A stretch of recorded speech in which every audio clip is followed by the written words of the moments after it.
So the question, I think, is perhaps I think is one of the most fundamental questions, because if you had to highlight the three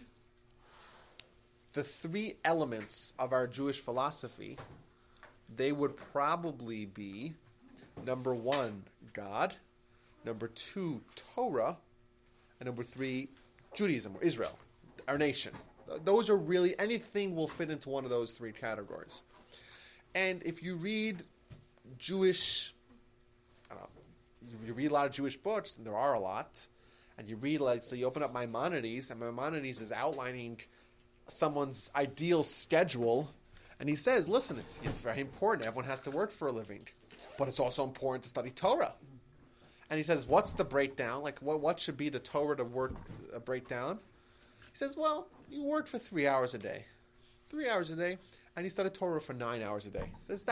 He says that's for an average person. Not like a scholar or someone dedicated. That's just the regular dude. And as we know, studying Torah, this perspective has been prevalent in Jewish life. Jews were always literate. Jews were always dedicated towards study, towards education. Maimonides even writes, says the most important thing that you have to do when selecting a place to live, it's about the Jewish education for your children. And if there's no Jewish school, you can't live there, says Maimonides. You can't live there. It's a law, Jewish law. Because the second you disassociate the Jew from Jewish learning, the Jewish continuity is in jeopardy. So studying Torah, Jewish learning, is paramount in our worldview. And my question that I wanted to ask, and maybe to discuss, is why is Torah study so important? Why is there such a premium? What are the benefits of studying Torah? That's the question. Why do we study Torah? Why is there such a great emphasis on Torah study? And I found many answers. And the reason why there's so many answers is because Torah study benefits someone in a multitude of different arenas. And I think that, we could ask simply, hey, why do we study Torah? The most easy answer, what's the easiest answer? Connection to God. Well, that's not the easiest answer. Well, read the book, read the Torah. What's the easiest answer? Well, where does God say to study the Torah? In fact, there is no Torah mitzvah to study Torah. Manual for life. Yeah, manual for life. Yeah, but in the Torah, if you read the Torah, nowhere does it say, it gives a lot of instructions. None of them include studying the Torah. And the Talmud actually points out that it's considered to be a little bit crude for someone to demand something to themselves. The Talmud compares it to someone, how do we say this? To someone demanding a certain form of intimacy. It's like not so nice. And the idea of the connection, I got the Lily look. I understand where you're that, but I don't understand the connection to the Torah. What's yes. the deal? But it does say, I am your God, thou shalt have no other gods before me. Well, that's true, but doesn't say to study Torah. I know, but he's... It's all implied. And the Talmud, even when speaking about intimacy, Talmud gives laws about intimacy and saying one of the things is that there's more about the implication. It's more about the way you act versus like saying, I want, a certain form of intimacy, right? Okay, that uncomfortable moment behind us. And the... I don't know what he's telling me either. I don't get it. Neither do I. That's okay. Yeah. Either way, but there is no... So is that So- also then implies I'm not getting into this that conversation. any demands we put on ourselves? No. The point is like this. The Torah, the book of the Torah, gives us lots of commandments, right? Well, this is not the Torah. This is just a receipt from Chase. But the Torah gives lots of commandments, right? And we know that studying Torah is one of the best things we could possibly do. But nowhere is it explicit in the Torah, study Torah. It's more It's more hinted, it's intimated, so to speak. And the idea being, and this is something that we find a lot, that a person's relationship with the Torah is in a way very similar to a husband and wife's intimate relationship. Okay. And hence, just like it would be somewhat crude for a husband or a wife to demand intercourse, so too it would be somewhat crude for the Torah to demand study. But it's not exactly a mitzvah in the Torah to study. It is, but it's an implied mitzvah. But I think that the simplest reason why we study Torah is because the Torah tells us, like you said, our instructions for living. And if you want to know how to live, you got to read the instruction manual. The first thing when you open up your new gadget, it says, don't use it before you read the instructions. Danger.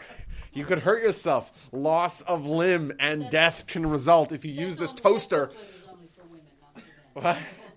What'd you say? That is only for women, not for men. So, They don't read instructions. No. yeah, but you open up a toaster and the toaster says, don't use it because you could die if you use it without reading the instructions. That's what it says, right? They're trying to cover their behinds from litigation. We're thrown into the world and we have instructions. And you got to read. If you don't read the instruction manual, how could you live? That's the simplest answer. Now, we are also told in the Torah that there are some mitzvahs, some sections of the Torah, some portions of the Torah that are not relevant at all. That will not impact our behavior in any which way. In fact, there are 3 mitzvahs in the Torah out of 613 that the Talmud says these mitzvahs are scenarios that have never happened and will never happen. These 3 mitzvahs are, number 1, the wayward and rebellious child. In Deuteronomy, I think it's chapter 25, it says that if a child eats a certain amount of meat and drinks a certain amount of wine at a very specific age, and etc., a laundry list of requirements, they get executed. That's what it says. And the Talmud said, yeah, you gave me the look, right? It's a big discussion, but either way, it never happened. Never happened, never will happen. The wayward child. Another one is when someone gets leprosy on their home gets splotches, and they have to dismantle the house. Another law that never happened, never will happen. And the third law is the law of an entire Jewish city that doesn't have a single mezuzah in it, and the entire city has adopted idolatry. Once again, a scenario that never happened and never will happen. So let me ask y'all a question. If the Torah is an instructions for living, and the Torah is to prepare us for every scenario in the world, why would the Torah tell us the law with regards to scenarios that will never happen and have never happened? If the Torah was just instructions for living, whenever you're in any situation, this is what you do. This is the Torah's instructions for life. It's very practical. On the other hand, we see laws that we're told from the onset are very impractical. They actually, in fact, they have never happened. And we know there are mitzvahs in the Torah. Out of the 613 mitzvahs in the entire Torah, only like 150 of them are relevant for us today. Because the majority of them are related to Israel, agricultural laws in Israel, laws of purity, impurity, laws of sacrifices, laws of the temple, things that are not relevant to us. There's mitzvahs that are specific for Kohanes, for kings, for Levis, for women and men. Right? There's mitzvahs that only women do, mitzvahs only men do. Right? But there are mitzvahs that are not relevant to anyone. So what's the benefit of it? There's got to be some lessons in there somewhere, even if it's not 100% Is that because maybe relevant today to us because today. discussion comes in there because of that? discussion. Yeah, we're going to discuss something that might not happen, but it's there for teaching purposes. Oh, so I think what you're both saying is 100% correct. I think what we're going to find, and I have a whole bunch of sources here I'm going to share with you guys, what we find is that the majority, or the majority of sources that I've found that talk about the benefit of Torah study, they don't address the practical implications at all. Mm-hmm. Maybe that's because it's implied, of course, that's the simple answer. But also the idea of lessons and the idea of the discussion is something we'll find a lot. So let me share with you my findings. And when we finish this, we move on to our next discussion, which is a question that Dave has. So I found in a 13th century book of apocryphal authorship, which is a fancy way of saying we don't know exactly who wrote it, even though we have a very good guess. It's a book called the Chinuch, Sefer HaChinuch, the book of the Chinuch. Chinuch means education. In Israel, the word for the Ministry of Education is Misrad HaChinuch. Chinuch. And this is a book of education. What does it mean, education? It has in it, it's a synopsis of all 613 mitzvahs.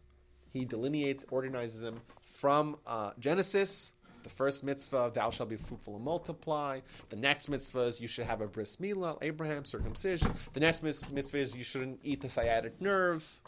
And that's the only 3 mitzvahs in Genesis. And then he goes to Exodus, and he gives the outlines, the mitzvahs of Passover, etc. And goes all the way to the end, the last mitzvah of the Torah, which I think is to write a Torah, write an actual Torah scroll. And he has an introduction, and he asks the question, he asks the same question we're discussing here tonight. And he says, why do we have such a Torah, such a special Torah? Why are we dedicated to the Torah? And he writes, he says that man is a creation unlike any other. How so? He says, all creatures or creations fall into 2 categories. You have the instinctual. You have animals, all creatures, all million and change. Scientists aren't quite sure exactly how many creatures we have in this world, but at least the smallest number that I've seen is 1.25. The highest number is 8.7 million. There's a lot of them. All of them share commonality. What's that? That they're instinctual. How so? They have instincts. They have software, DNA programmed to how do they act. How do they act? And that is built into their physical. They're very physical because they don't have any other way to overcome that. You cannot teach a dog to do... Well, let's keep dogs out of this. You know, some people have some pets. But animals don't act in a way different than the way they're programmed to act. Well, they can't reason, for example. Or they don't have the faculties of making decisions. Like, they can't go on hunger strikes. That's the example. Can an animal go on a hunger strike? Huh? Can't. Because it has an instinct to survival. Survival means to have food, and if you don't have food, you don't survive. That's an instinct, and only a human can do that. Now, on the other hand, on the flip side, we see angels. Angels don't have any instinct. In fact, they're just intellect. They have absolutely no instinct. So they're just championed by they're controlled by intellect alone. And humans, says the Chinuch in his introduction, they're a mix. They're a blend. They're a mix of half instinct, half intellect. Now, how does that work? They have, on one hand, the instinct of survival, but they have the ability to do things which are counterintuitive to survival. Right? It's like I always say, like. If we take a class trip to the Golden Gate Bridge, which is the most popular place in the world for suicide, and we see someone climbing over the side, and we try to convince them against it, and there's actually a movement to make like a netting. They're putting a netting, so like... Yeah. Well, either way, so if we were to see a human making a very poor choice and trying to jump to a conclusion... Nice, wink, wink. Jumping to a conclusion off the bridge, and before he jumps, we take a rock. This is, by the way, this is just a experiment, just for us. We take a rock and we say, "Hey, you!" And the guy's dangling off, and we throw the rock at him. What's he going to do? He's going to duck. Well, wait a minute. Why is he going to duck? Because he has built-in instinct of survival. But wait a minute. He's about to jump off the roof, off the bridge. So where's this instinct? Well, the instinct is being overcome by some decision of superseding his instinct. That's a demonstration of man being a mix. You're a mix of intellect and instinct. And the goal of humanity is to try to find clarity and to try to be governed by your intelligence. Be governed by your intelligence. And not be instinctual. Not be just totally... if you were to follow your instinct, you guys wouldn't come to the Musar class. Because the Musar is about overcoming your instincts. It's about having the willpower and the decision-making and the wherewithal to say, I have an instinct to be lazy, but I'm not going to do it. I have an instinct to be angry, but I'm not going to do it. I have an instinct to be impatient, but I'm not going to overcome that. Right? That is what the Torah demands of us. That's what the Torah wants. Now, the problem is, how are you going to do that? How are you going to take your instinct and have your intelligence override it? Instinct is in the driver's seat. Instinct is built in. Instinct is from day one. Your intelligence comes much later. Says the Chinuch, the answer is the Torah.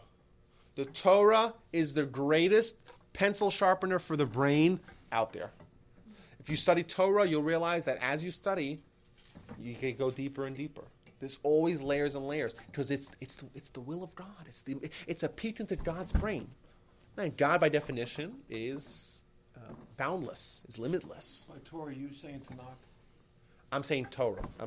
When I say Torah, I mean Torah it's documents, and there's a very superficial. I'm talking about everything. Torah, the Mishnah as well, of course. Talmud. The Torah. You're talking about Torah. Well, Torah, yeah, Torah, yeah. I look at them as two sides of one coin. Okay. Tanakh as well, yes.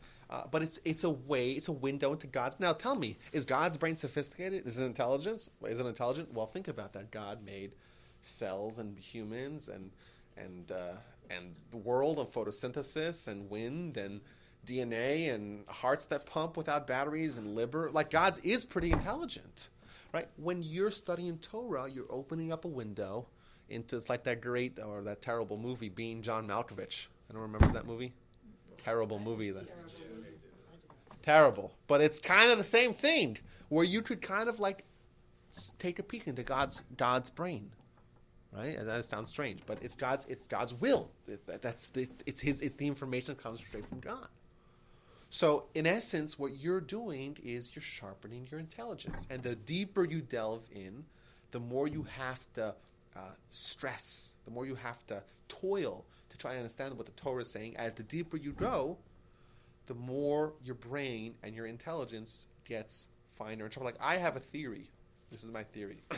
I shared it with someone, and he thought it was out of my mind, but I still think it's true. I think that we should take, like, collectively, as a society, we take, like, the biggest problems that exist in physics, in mathematics, in biology, in engineering, and what we do is we go to yeshiva, we knock on the door. The yeshiva is like some yeshiva students, they're studying 12, 14 hours a day of high-intensity Talmud.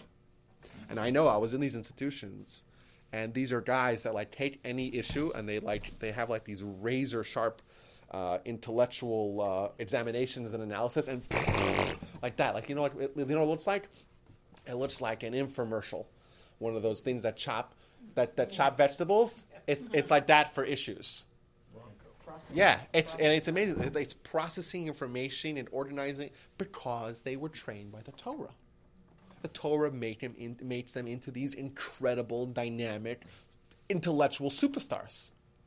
And my idea is to take like the biggest issues and go to the yeshivas and say during like the 3 weeks that they have vacation, the yeshiva schedules are synchronized throughout the whole world. So that after Tisha B'Av is next Tuesday.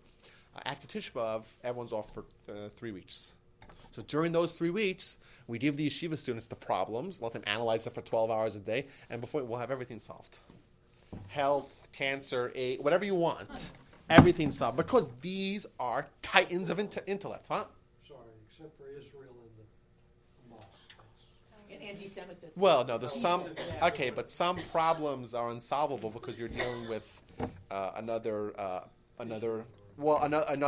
decision, an arbitrator, right? Another entity that's not willing to be flexible. So if a solution demands an agreement and the opposition is steadfastly opposed to any agreement, well, then you can't reach an agreement. And hence there's no resolution, right? If a resolution, right, demands an agreement from two sides, and one side has in their charter as a fundamental principle of the organization, no agreements and no negotiation with Israel, then there's no resolution.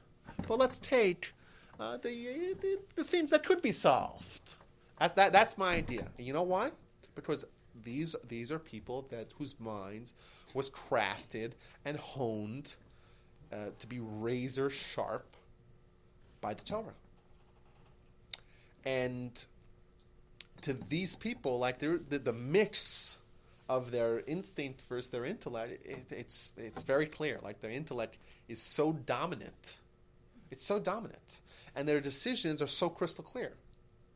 They don't have this these muddy, cloudy, it's a whole hodgepodge. That's because that's what it is. It's a hodgepodge unless there's clarity, unless the intellect is honed to the degree where it supersedes all.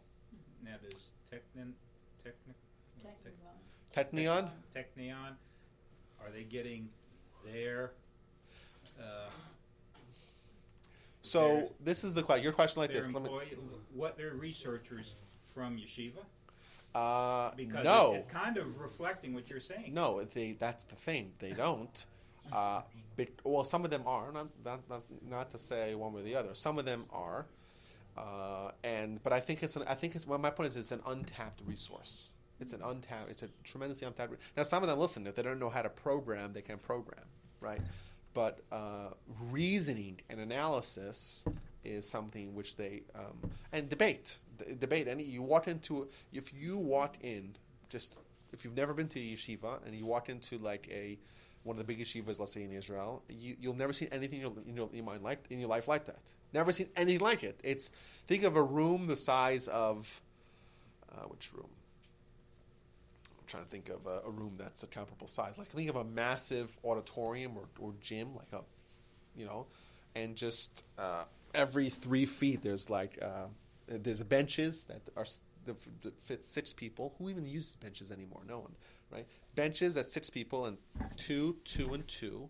Everyone has a study mate, and they have these stenders. You know what a stender is? It kind of looks like what that little stand that you have for your iPad, but it's like it. It's an easel. It's like a book stand. It's like a bush stand, but it's like a stand that you could use it while standing, or you could use it while sitting and lean it towards you. Yeah, like a lectern. It's called a stender or stender. Like a stand. It's like Yiddish. It's like Yiddish for a stander, like a stand thing that stands and sits. And they're all screaming on top of their lungs. And you walk in is this an insane asylum? You're screaming at the top of their lungs. Yeah. Because there's the noise level is in one of the rooms, I remember this is funny. I just had a conversation with my chavrusa, my study mate that I was studying with him in Israel, and we were in one of the biggest yeshiva in the world. It's called the Mir Yeshiva. It was founded actually in 1815 in Poland, a city called Mir, and in fact it was the only yeshiva during the Holocaust that actually survived in its entirety. The entire yeshiva went from Poland, ended up in Vilna, which is in Lithuania / Poland, and it ended up all the way in Shanghai, and it spent 5 years in Shanghai, and it was reestablished in New York and in Israel. But it's the biggest yeshiva in the world, and they have on their main campus 10 different buildings, and and maybe 20 different study rooms. Some of them bigger, some of them smaller. Why was it end up in Shanghai? Why? Yeah. Oh, because they all managed to get visas to China, and then they were in Kobe, Japan, and they were in Shanghai, and they were there for 5 years. And they had and you see pictures of them like all the way in the Far East, and there's 1941, 1942, Europe is decimated. European Jewry is decimated, and they were just the entire yeshiva was able to escape and continue, and then eventually they ended up in New York. Well, they took they ended up in San Francisco. Most European Jews came the other way. They came and ended up in New York or even in Galveston, but they ended up in San Francisco.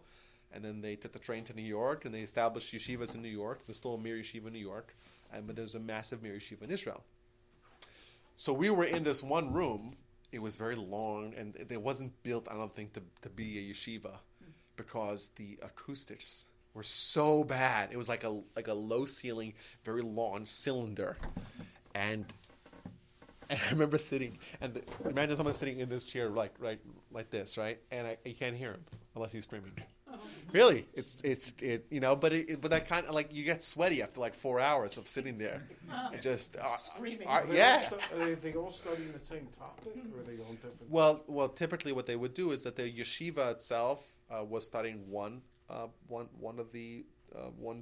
one section of the Talmud, and there were some older people there, they have some career scholars that they would go do their own thing, or maybe in the afternoon do something. either way. So They're all texting each other now. no, there's no phone. There were no phones, no cell phones, and the rules still are today that you cannot walk in to the study hall with any phone of any sort, even if it's turned off. So like no one has phones. Like if you want to steal phones, you should go to the yeshiva and should go to everyone's like jacket or bag outside in light. That's the best place to steal phones. There's not a single person has even a phone turned off. Like nothing. It doesn't exist. You want to go into business? Well, but no one has. Yeah, it's remarkable. You never see anything like that. Like, there's no comparable situation in the world. Like there isn't. So that's the point. The point is that the Torah is able to studying the Torah, even if you don't gain any practical benefit. Now, when we studied, we spent months talking about the laws of partnerships. Partnerships. You and I were partners. We share a field.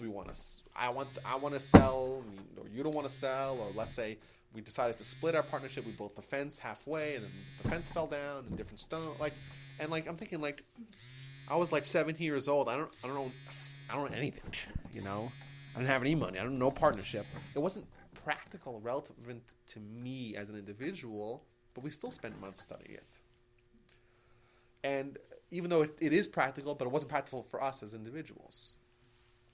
But what it does is it creates, it enables, it forms you into a intellectual superstar, and that enables you to have a life where you're governed or by your intellect. So that's another reason that I found.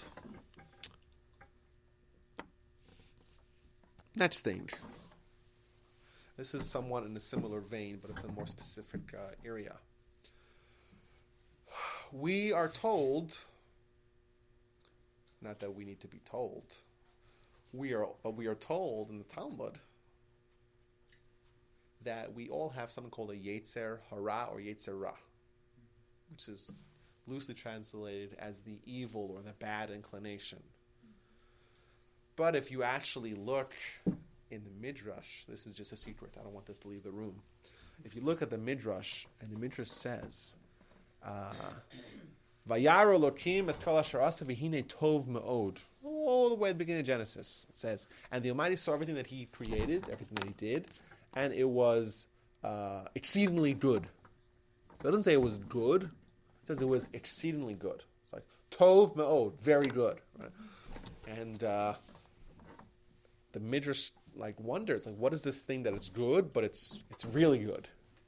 It's good, but it's exceedingly good. So it says, tov, the word tov is a reference to the Yetzer Tov, which means the good inclination. Me'od, exceedingly so, that's a reference to the Yetzer Ra, the evil inclination, which tells us that, at least from the Torah's perspective, the evil inclination, there's something about it that is indeed very, very good. So what's that? Why would something that's name is the bad inclination be something very good? And the answer is because it's an opportunity. If you didn't have any resistance, you wouldn't be able to grow. If you didn't have to overcome anything, well, then you're not really progressing. If it doesn't hurt, no pain, no gain, right?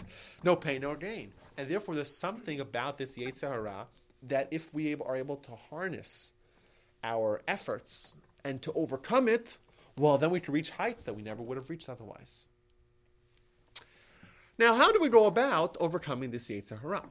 It's a tool, it's an opportunity, but what methods and what tactics are we going to employ to overcome that? Someone has a desire, or someone has something that they are told to do, and they don't want to do it. Or let's say someone has an urge, which is maybe not bad, but it's not productive, and you're wasting time. Or maybe someone has urges that are bad, and someone wants to do bad things. And Lord knows, we see, you read the headlines. Lots of people do really bad things. Lots of people act in ways that are not admirable and not embarrassing to them, and just things that we would consider to be bad. Not faithful, right? We know that's a huge issue. Why do people act that way? Because they have an urge, and they don't overcome it. So how do you overcome your urges? What do? You can go back to say study Torah. So there's got to be things in the Torah that tell you how to do that, right? Instructions. That's a good guess. So in fact, if you actually collect all the Talmudic statements that talk about this, and you put them all together, you find something very fascinating. You'll find a lot of different methods, and I only know this because my grandfather, one of his articles, one of his essays, one of his many voluminous essays. He has an essay called about the Yetzer Hara. He collects a piece of Talmud from here, and Talmud from there, and Talmud from there, puts them all together and says, there's a certain progression here. And with the Talmud, if you just see one, it's very nice. But then you see them all, and you see the exact language used, then you're able to see an entire framework. So we find, for example, one of the things, La'olam yardez adam yetz tov yetzer hara. It's a very nice tactic. What it means is like this. You should always ensure that their yetzer tov, your good inclination, what's right to do, should always be in a struggle with what's bad, with your yetzer hara. The idea being that you have to create an alliance where what you want or what your yetzer tov wants and what your yetzer hara wants is the same thing. For example, what's the example? Let's say to take a common example, someone wants to, someone's lazy, they don't want to wake up and go study Torah for an hour before they go to work, right? But the yetzer tov wants them to do it, because that's what's right to do. That's the studying Torah. The Rabbi Wolbe said it's just a wonderful thing. Wonderful. I want to study Torah every hour. I want to, but I also want to sleep, right? It's a classic conflict of the yetzer tov and the yetzer hara. So what does he do? He has to find a way that even the yetzer hara wants him to wake up early. How do you go about that? How do you find a way that even, quote unquote, your enemy wants to do what you want to do? It's like a nice negotiation tactic. How do you want that the person that you're negotiating with, how do you make it very appealing for them to do what you want?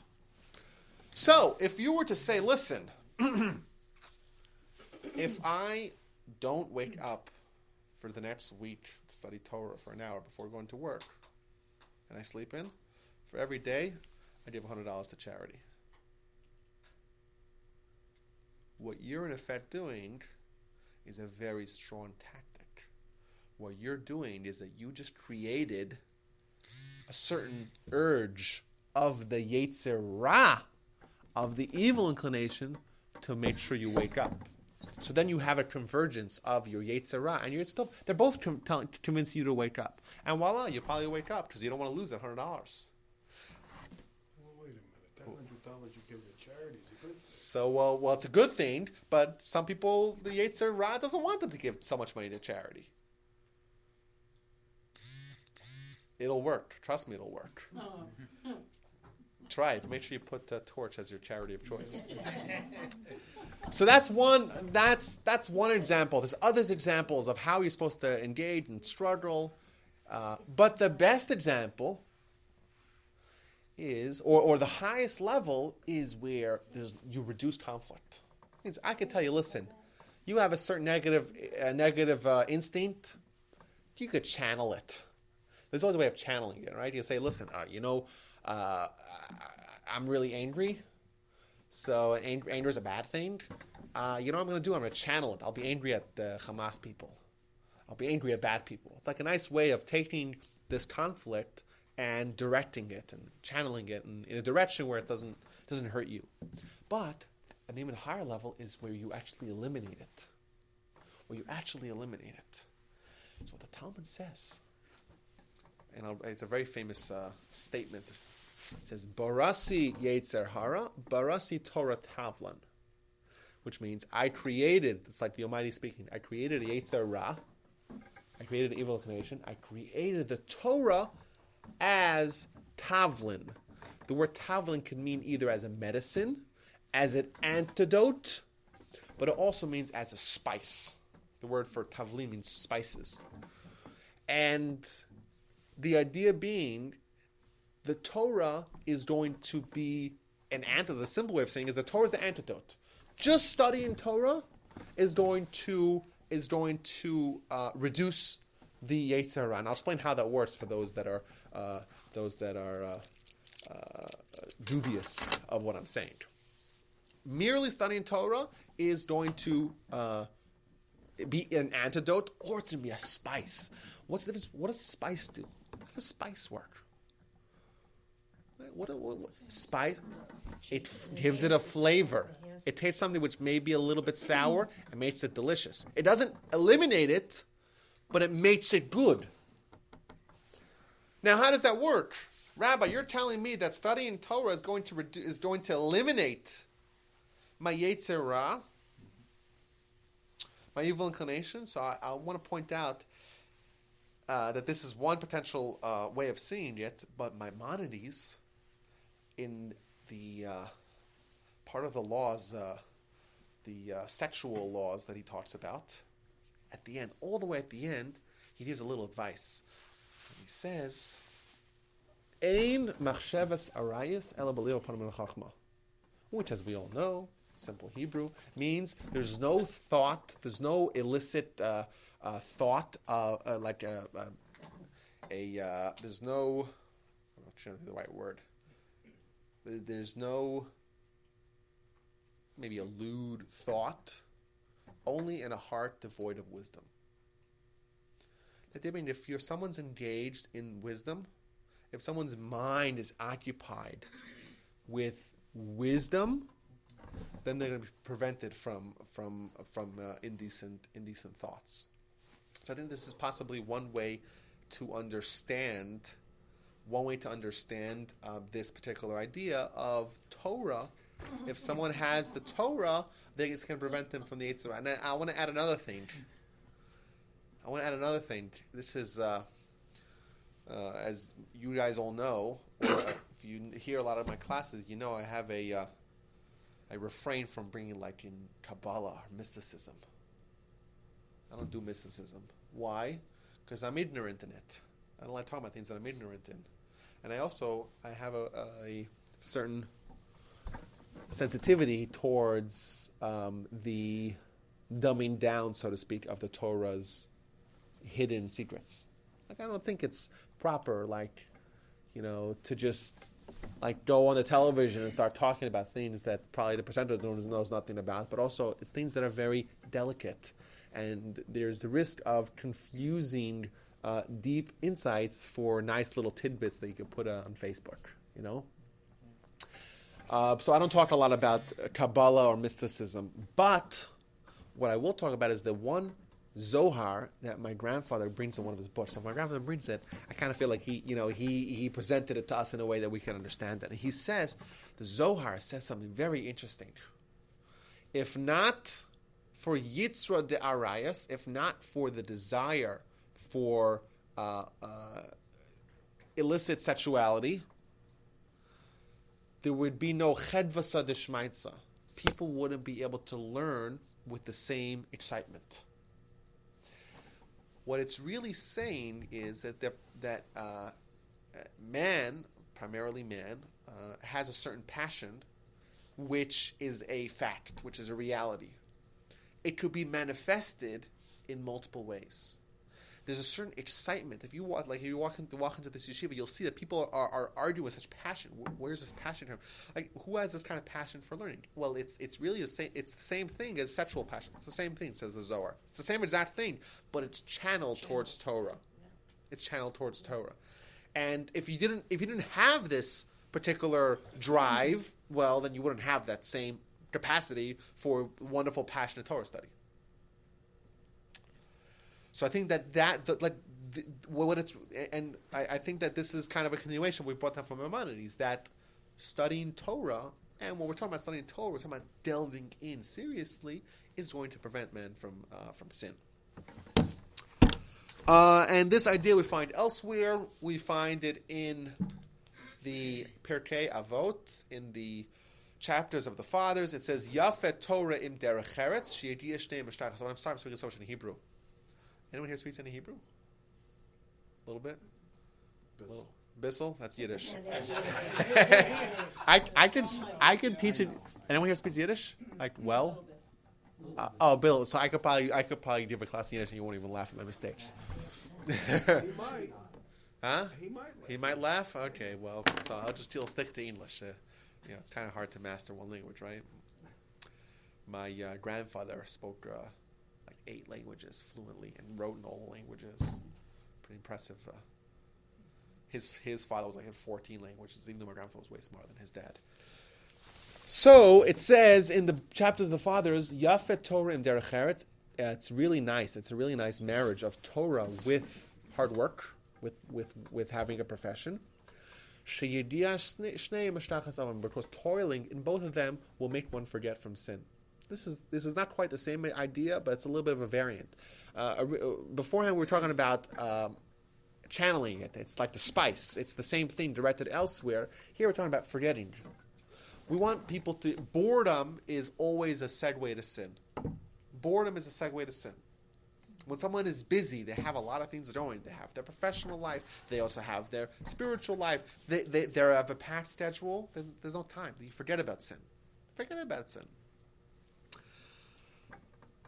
Okay, is that it? So what do we have so far? We have the reason to study Torah, because otherwise you don't know the instructions. This Torah is God's instructions for living. If you don't have that, you don't know the instructions. Well, what about things that don't have instructions or that aren't relevant to us? Well, then there is benefits to you. Like there's lessons that we could be learned, like you mentioned. We talked about it sharpening our mind. It's a pencil sharpener for our brain. We also talked about it being something which prevents us from sinning, either because it spices it up. It's like what the Zohar says. We're able to direct our passion towards Torah, or it's because we're too busy. And when you're busy, but you're not bored, well, then you're not going to sin. I found other things, shockingly, and I think this is an incomplete list. So, what else is there? I found, what did I find? A statement by our sages. Once again, this is as if it's God speaking. And it says, Halavai osi azavu v'sarasi shamaro. If only that this is God talking about the times where the Jewish people were going away from Judaism. And God says, if only the Jewish people abandoned God, but retained the Torah. Because the light of the Torah is going to bring them back to Judaism. The idea being is that Torah is more of a magnet to Judaism than God is. We think of God as the center of everything, right? But relating to God is not quite as good as going through the Torah. The Torah is more powerful to bring people back to God than God himself. That's what it's saying. And this is what Dave mentioned at the beginning, that Torah connects man to God. And in fact, Torah connects man to God more than God does. Now, how does that work? How does that work? So we have my esteemed brother, Rabbi Wolbe, Senior. He is very fond of quoting this. I'm sure you guys have heard it probably 1,000 times. But then you hear it from me, so maybe it'll be a little different. You guys tell me. He loves quoting this that we say in the Haggadah. We say that if only the Almighty brought us back to Mount Sinai, but didn't give us the Torah, that would be enough. Well, what's the benefit of going to Mount Sinai? It's like going to the movie theater but not watching the movie. Like, oh, if only we went to the movie theater, but we didn't actually see the movie. Like you missed the feature presentation. And I don't know how exactly he says it, but the way I heard it, I think this might be a little different, is that there's a certain relationship that the Jewish people developed with God when they left Egypt and they had these miracles and they developed a certain faith and a certain reliance on God, a certain dependence on God, and a certain relationship with Him, and that was that reached its climax at Mount Sinai. Like they shedded themselves of the enemy. The enemy was vanquished in front of them. They started getting food raining down from heaven. Like really nice way to live. Like God's really taking care of them. They realized that it's a certain dedication of their lives to God. Wow! And now we're together. We're united here. We're encamped next to this mountain. And I'll get to you in a second, Dave. And that's really a goal unto itself. And the Torah is a thermos that's able to retain that heat. The Torah is the way the originator of this thought is that the Torah is like a thermos. A thermos keeps water hot, but maybe for an hour, 2 hours, 5 hours, a week. Imagine you're able to create a thermos that keeps the heat for thousands of years. Can you imagine how much more technology you would need for that? That's what the Torah is. The Torah is a thermos that's going to maintain the heat since the time of Mount Sinai. And if you're able to get yourself into that thermos, you're able to delve yourself into Torah study, you're going to be able to just feel that same heat that the Jewish people felt in Mount Sinai. Same thing. Because the Torah is that powerful thermos that's going to maintain the heat. Dave, you had a question. Yeah, I'm going to go back to one of the points you made. Yes. You had said that if you have anger issues or you have certain things that your Yitzhar brings out, yes, that you should go read Torah. Uh-huh. Well, in practicality, if you get mad at somebody or you start acting out, whatever it is, you're generally not going to pick up the Torah to stop that action. So, in your opinion, is there any other way to cure that I don't action? think, you're saying like this. You're saying is the Torah what are those medical things called? Those first aid kit. Right. Torah's not a first aid kit. That's your point. I agree with that. I think, sometimes if you're already injured, you might have a hard time. But I think if you look at it more of a long-term vision, like we know with everything, change is never going to be instantaneous. It's not. But what will cause the change is the Torah. That's what the Torah is going to be the engine, the tool that's going to drive that change. So yes, it might not be a first aid kit, and there might need to be first aid kits. Maybe the Torah in some capacity can be a first aid kit, but maybe there's other suggestions. But sometimes you might be at a point where it's too late. I agree. And is that in a fit of rage, you don't just give someone a book. Is that maybe why the Musar movement became popular? Because that's a way of curing Just thinking about that, some of your Musar is problems. one way to deal with those issues. That's why you're You said the Muslim movement became popular. It didn't really become popular on a national scale. It became popular in yeshivas. Okay. It was hugely popular, but only in yeshivas. It was the movement that Rabbi Salanter had intended would actually never came to fruition. But that would be a way of us dealing with our Yitzhar. Yeah. Well, absolutely. But Musar. what do you think Musar is? I know. Well, that's yeah. What is Musar? What is Musar? The study of positive Well, what is negative Musar? traits. Well, where's that come from? From the Torah. It's Thank character you. development. Yes, that's the Torah. Musar is not some new age 19th century wisdom. It's the Torah, but it's certain aspects of the Torah that are geared towards character development. New packaging. Well, it was but organized also, organized and systemized, and tried to to be distilled and organized. Not that it wasn't tried before. We have many of the classic Musar. The four most prominent Musar books were written. All of them were written before the 19th century. The latest one was Mesilat Yesharim, was written in the 18th century. Right, Luzzatto died in 1746. Right, that's more than 100 years before Rabbi Salanter burst onto the scene. Right, so it's not like Musar is anything different than Torah. Musar is a certain part of Torah. What else? Is that it, Rabbi Wolbe? I think even if it was this is enough. Like we're talking about so many amazing areas of our lives that are improved with Torah, but there's more. Yes, Susan. Well, in our class on the Way of God that we've been in Rabbi Luzato's book, Yes. we learned about how studying Torah elevates the spirituality of Jews in other places.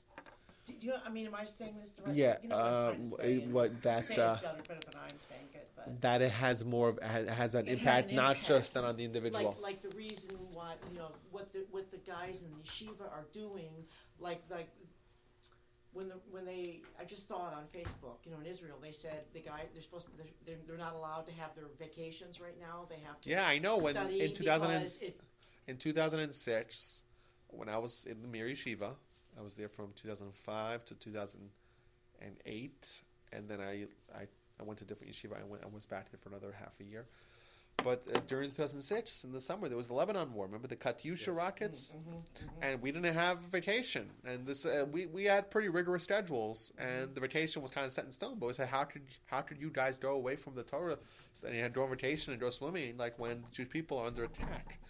So not only did we not have vacation, what we actually had was an initiative. And the Rosh Yeshiva, which means the head of the yeshiva, he organized an initiative. He says, we're all going to dedicate our time towards writing Torah insights, Torah wisdom.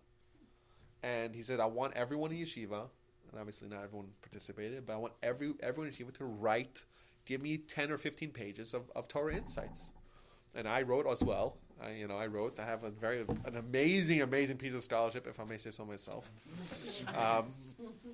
on Torah. And I remember he says, I want everyone to give it to me. And I walked in and he has stats like this. Can you imagine? Stats of insights. And most of them are really high quality from, like I said, really, really intelligent because their brain was sharpened by the Torah. So yes, absolutely, absolutely. You know what I'm trying to say. You know what Luzzatto says in that book about this, Dave. Speak up here.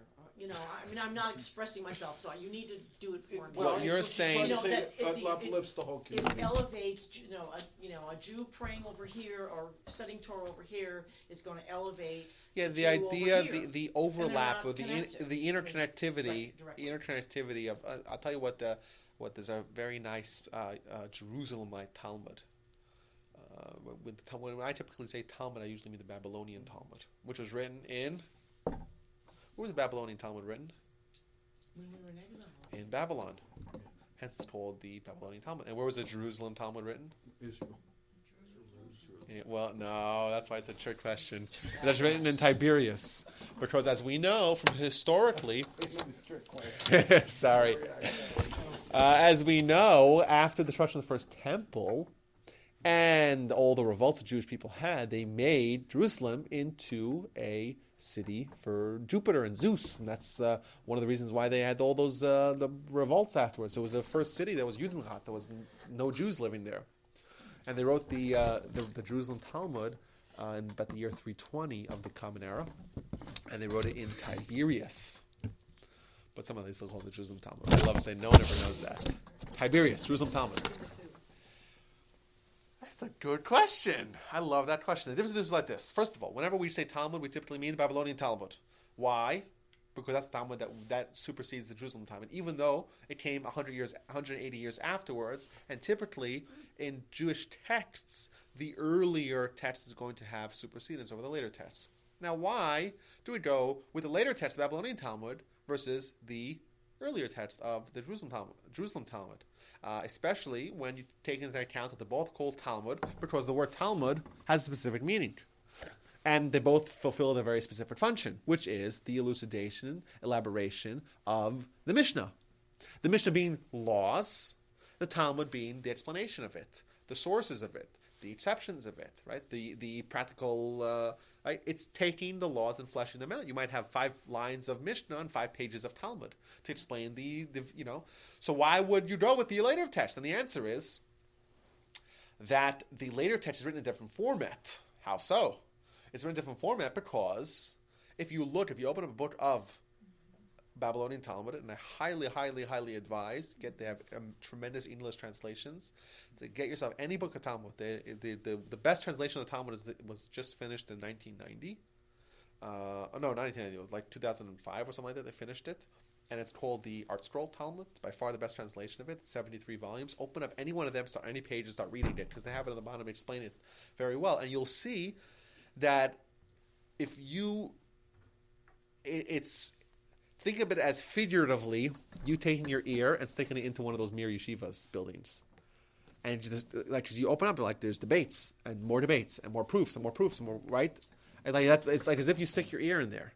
And like, whoa! It's a lively dialogue of arguments.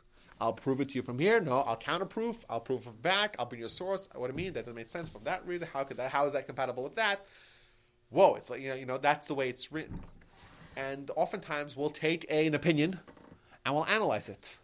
And we'll analyze it for a page and a half. And in the end, we'll say, no, this opinion is wrong because we disproved it. But we still wrote it. So the idea being the Babylonian Talmud is going to bring you not only the opinions that we end up with in the end, but also to bring us the process. It's also going to teach us how we got there. And it's also going to demonstrate that even when an opinion is wrong at the end, it's still right enough to be written.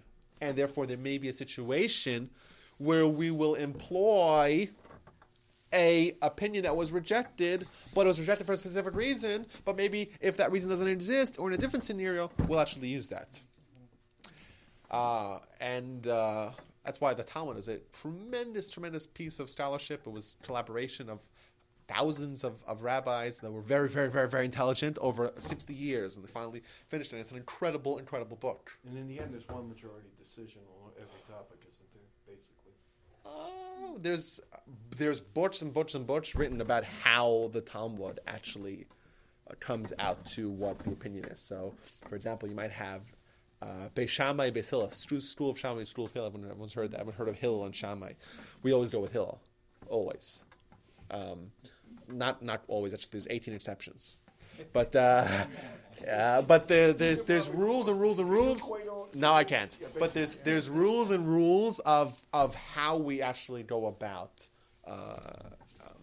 It's by far the most sophisticated books of law in the history of mankind, and it's very organized but very very big. So that's the difference between the two. As opposed to the Jerusalem Talmud, it's much more stiff. It's much more just laws, and therefore it's not it wasn't done with the same scope as the Babylonian Talmud. And that was written when? Babylonian Talmud, 500, the year 500. In Babylon, Jerusalem? 320. These are all estimates, but they're within 10 years probably. One way or the other. When was it? It was actually finished. Yeah. This superprint you made, 3 hours of work and 9 hours. Yes, that's from Maimonides. Maimonides says, yeah.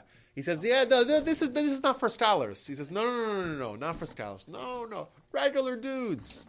3 hours, that should be enough. I guess he foresaw the internet, right? 3 hours should be enough. Come on, between me and you, we all know most people don't actually work 3 hours. From most people, not a lot of people. They come to the office, they kick around, they go on Facebook, this and that. They go to get a coffee. If you actually take minute by minute of actual work, I don't know if it's more than 3 hours a day. Not me. That's what he says. Yeah. So what's the question? What's the question? Question is that practical? I think it could be practical. I'm saying remember, it's Maimonides talking in the 12th century. Maimonides lived, his years are, as we all know, 1135 to 1204. So he lived a long time ago, and his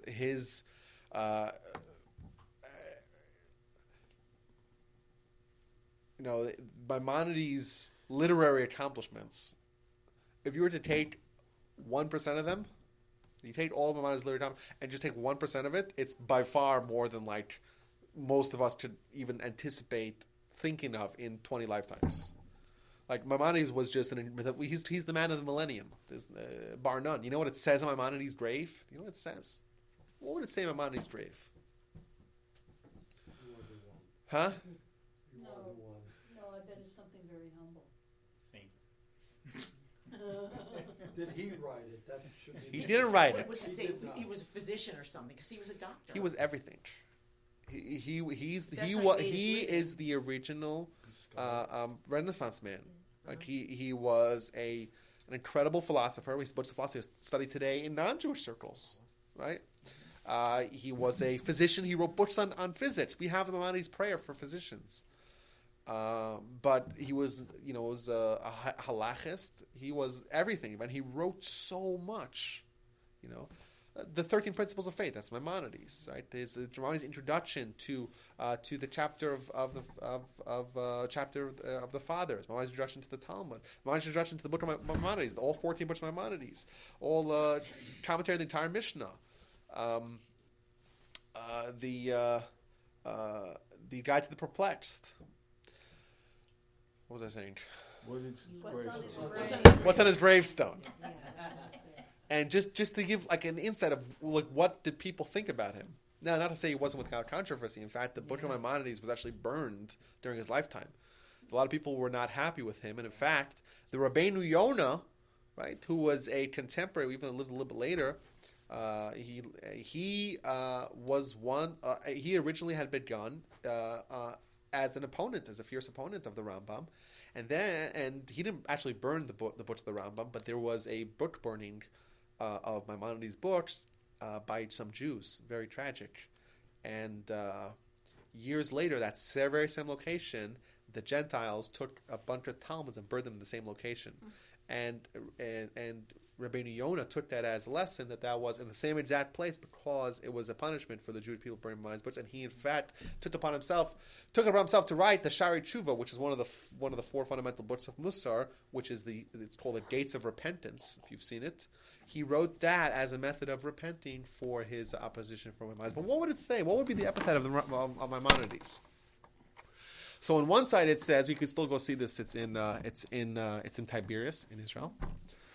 On one side it said like this: Mi Moshe ad Moshe lo kam ke Moshe, which means from Moshe till Moses, there was no one like Moses. The idea being from Maimonides, or from Moses, the Moses, till Moshe, Rambam, his last name is Moshe.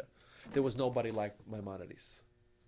I mean, what the grave is saying, that there was no leader the Jewish people had from the times of Moses, which is an incredible statement if you take into account that it's 2,000 years earlier. But that may not. No one's trying to say that Maimonides was greater than all those people, but it means the scope of his leadership and his impact vis-a-vis his generation was incredible. So he was the one.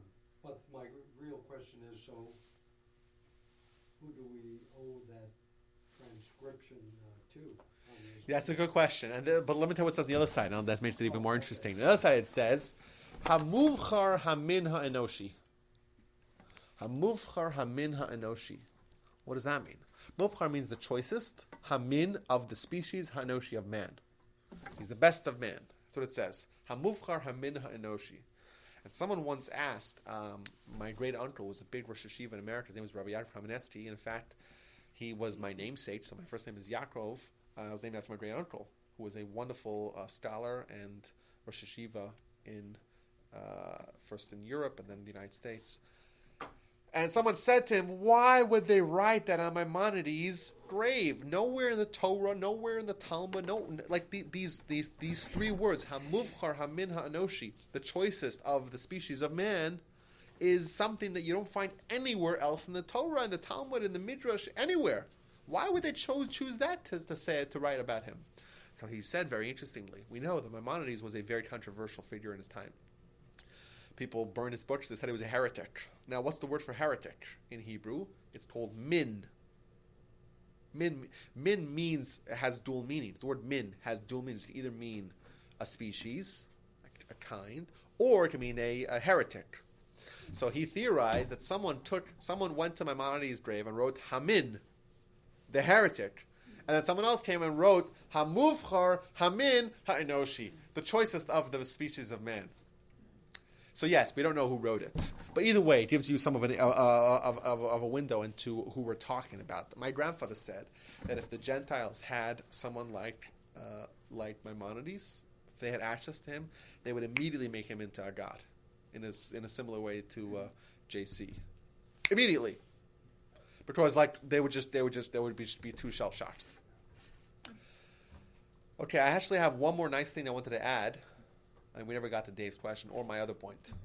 My question is as important as yours. Oh, come on, Dave. Your question is very important. I'm humble. You're humble, okay. Just like Barry. So the last thing I wanted to say about the Torah is that I think the Torah is a way, we said it's a way to peek into God's mind. It's also a way to experience spiritual pleasure. Man is here to have pleasure. Everyone agrees. No one denies that. The only thing that the only disagreement that we have is in what arena would we like to have our pleasure in. The Torah gives us many, many, many, many, many limitations on pleasure. Foods we can't eat, people we can't sleep with, things we can't do on Shabbos, all these limitations on pleasure. All of them are in the most simple levels of pleasure. All of them. The Torah does not inhibit us from the higher levels of pleasure. And the idea being is that the Torah wants us to not lose sight, to not settle for the simplest pleasures in life. The Torah wants us to shoot for the skies with regards to pleasure. Wants to accomplish, and how do you do that? How do you do that? How do you have soulful pleasures with a physical body? The Torah. We're told by the Midrash, Maimonides brings it down as well. Ve'ahavta Hashem elkecha, you shall love Hashem your God. How do you love Hashem? Well, that's how much you have to love Hashem, with all your hearts, with all your soul, with all your resources. But how do you go about doing it? So he says, if you study Torah. Now, how do you study Torah? You think about what the Torah is. You think. You dwell deeper. You have a tremendous insight. And then you have pleasure. Maimonides gives us a 4-step process to having, and he said this is the greatest level of pleasure you could possibly experience on earth. If someone studies Torah, now not when we say study Torah, it doesn't mean just superficially. It means actually delving in and dedicating and sweating 12 hours over some very seemingly confounding piece of Torah, and you gain an insight, that's a spiritual pleasure. And that spiritual pleasure is unmatched and unrivaled by any physical pleasures. And that's a way, and that's a way to love God, because that's a way to actually experience God. The problem with loving God is actually experiencing God. You can't see God, you can't talk to, you could talk, but you can't really have a dialogue with God. How do you have some sort of interface with God? That's the biggest problem with loving God. Where's the interface? You can't love something that you cannot come in contact with, you can't have any interface with. The answer is the Torah, because the Torah is God's mind. But you can read Torah, you can read it like it's Moby Dick, right? You can just read it. Well, then you're not really getting it. You have to delve in deep. You have to study, you have to sweat. You have to get an insight, and suddenly, you got it. And that moment, that aha moment is a spiritual pleasure, and I want to just mention that I know people that have experienced this. And they testify that it is a pleasure unmatched and unrivaled by anything physical. So, one more question. Yes? When you say that the Torah is something to sharpen the human brain, right? Oh, yeah. So you can conceivably come up with solutions to problems that have not been solved. Potentially, yes. Well, I'm saying not to say that the Torah is the only thing that could sharpen a brain. I think that playing chess and I don't know. There are other ways to sharpen the brain, but it's probably the best way. Yes, and I think that when the sharper the brain gets, the more likely it is the more potent it is. Yes, absolutely. So has the Torah solved the question about the chicken and the egg? The chicken and the egg. We don't know. What came first, the chicken or the egg? Well, but it's simple. The question's simple. The question presupposes that God doesn't exist, right? Because it's saying that a chicken only comes from an egg and an egg only comes from a chicken. That's the presupposition. But once you establish that God exists, well, God can make a chicken or an egg. So once you have that, then the answer is, well, we don't know. But it's not an ever-ending cycle. Either God created the chicken or God created the egg. which became to the chicken. Either way, right? That's the answer. Ta-da! Problem solved. So that's that. And this, I think what I wanted to do here, I want to talk about other things as well, but we don't have enough time. But what I wanted to do is to just, this is something that we're told. Maimonides says he really wants us to study just the simple people, the basic people, like the peasants. They should be studying 9 hours a day, and that just to understand that statement. What he's really telling us is that there's a lot more to Torah than meets the eye, and superficially trying to skim the surface, you're not going to really get the full picture. And I think that what we talked about today does, in a small measure, chip away at the superficial, surface attitude that we have. I'm saying we. I'm not saying that. I'm not trying to lecture here. I'm saying me myself as well. When you see this, you realize that it's much, much more. And we're told, the Bible writes about the Torah. This is the Bible. This is not the actual 5 books of Moses. Arucha me'eretz mida u'rechav miniyam. That the Torah is more broad than land and deeper than the ocean. Yeah, it's never ending, right? Why? Because it's like a window to God's mind. Just like God's mind has no limitations, the Torah really can go deeper. And the deeper you go, the more you realize you don't know. And so much so that Rabbi Akiva, the greatest of the Tanaim, right, he says, listen, compared to what Torah really is, I'm no more than a shepherd of small animals. That's what I am. He says, because the more Torah you know, the more you can sense the vastness of the Torah. And hence, the more ignorant you feel. We feel, you know what? I read the Torah. I kind of know what it is, right?